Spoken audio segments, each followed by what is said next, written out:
Moving on to the material of the fireplace, I'm going to open the material editor, and since it's another shiny material, I'm going to select this shiny white, press shift, click and drag. This way I can duplicate the material and I don't have to start from scratch. So I'm going to double click this and rename this. Okay, and we're going to change the color for starters.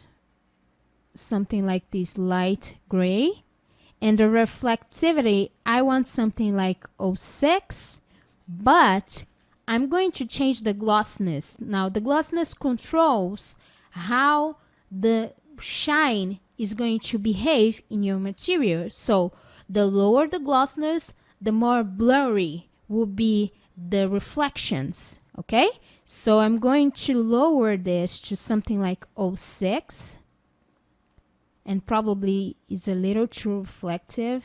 Let me put 05 again, and let's apply this to the fireplace and see how this looks. So I'm just going to select the object and apply this, and then I'll zoom in, and this time I'm going to render the whole view because I want to see the whole fireplace, and render.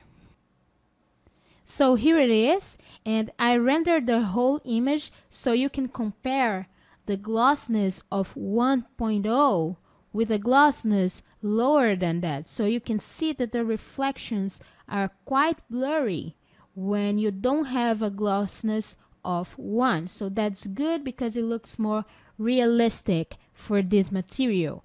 Okay, so I'm going to apply this also to the base of the fireplace, and we're all set for this material. It's still a little noisy, but we're only going to fix the noise in the final render. Okay, so this was the material for the fireplace, and in the next lesson we are going to build a basic metal material.